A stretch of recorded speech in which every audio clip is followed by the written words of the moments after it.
mid-90s saw kind of a renaissance that we perceived anyway of popular interest in lounge music, sort of an anti-rock and roll thing, or hip-hop or whatever, particularly the music of Martin Denny.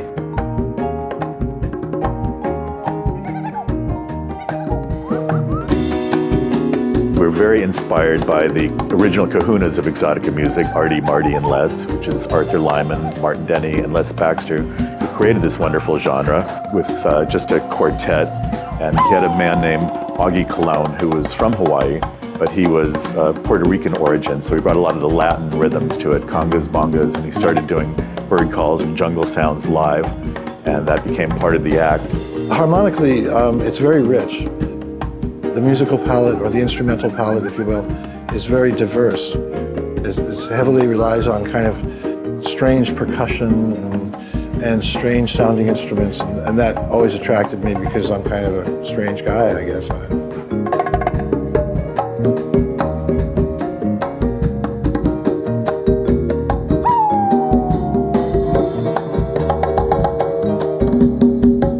Exotica type of music, it has everything in it. It has jazz, of course, but it has a lot of Latin influence and then a lot of rhythm. When I heard the music and I saw the posters, I knew I was supposed to be singing in this band. I just knew it. I didn't know how I was going to get there, but I knew I belonged there. Aloha, Honolulu, and happy Valentine's Day. Let me tell you about my neighborhood if you visit us tonight. Ooh, you better. We had a song kind of on the back burner called The Natives Are Restless. We needed the guy, and Delmar D. Wild came in and he just took it to another level entirely. The natives are restless tonight. It was as his sonic plea through the universe. I seemed to hear that, I seemed to feel that, and knew that I had to come forth and do my duty, make the world a better place through Exotica. It can be Latin, it can be space age music, it can be the tenderest of jungle romance, it can be that burning fire in the center of the jungle. He was kind of a combination of, what would you say, Wayne Newton, Elvis Presley, and Pepe Le Pew, perhaps? It just seemed like a perfect match. It was an opportunity for me to spread the Tiki gospel, and Perry Como promised me intergalactic protection, essentially.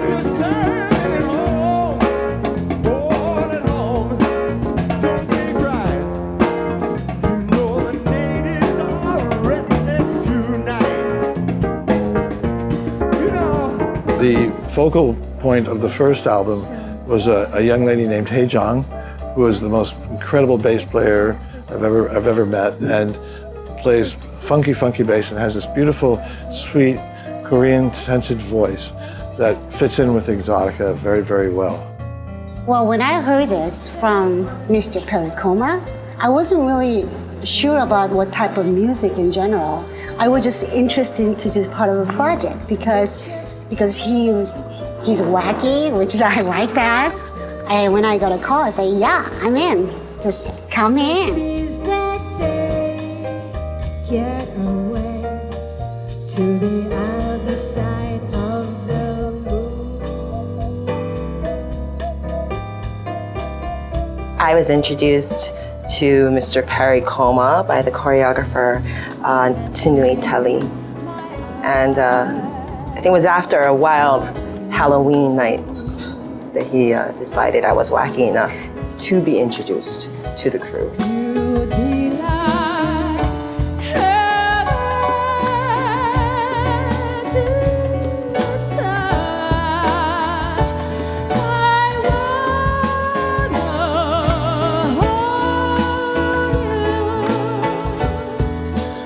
Well, our choreographer is Tunui Tali, who loved the music, and he also has the hearts of every beautiful Polynesian dancer in town. Also knows how to choreograph jazz, whimsy, and Polynesian, and it's a perfect fit.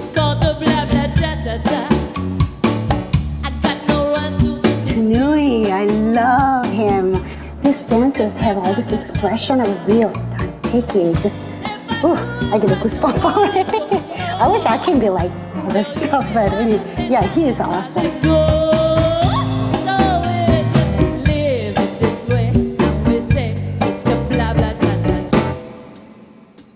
In Thailand,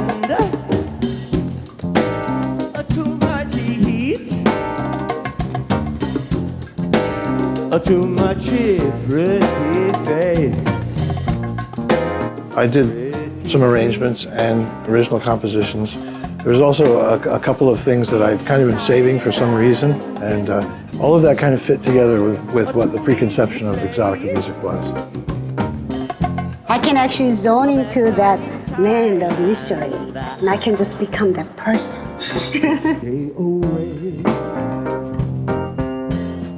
And then, of course, the musicians I had to play with, oh my God, there were just so many phenomena.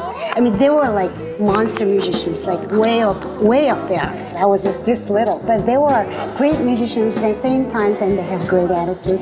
So I had so much fun, and they just make me feel so good to be part of it. Thailand, where much rain. Future of the band, we've been knocking on the door of Waikiki for a long time. We'd love to find an appropriate showroom to have an ongoing regular show. We think it's time for something fresh and hipper for Waikiki. We also seem to have an international following.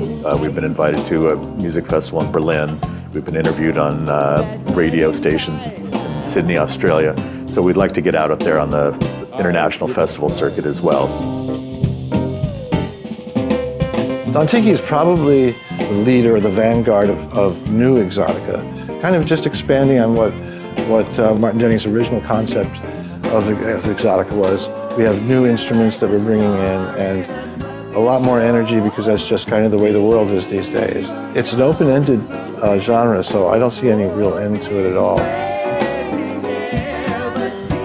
Our music's a little edgier, the lyrics are a little edgier, the recording techniques allow us to take the sound into a, again, 21st century oeuvre.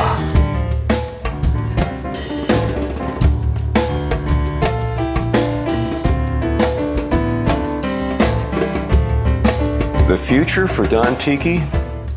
Well,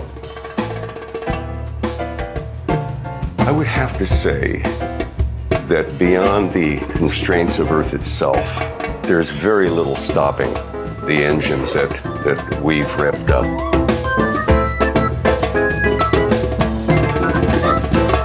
Whatever you do. I am honored.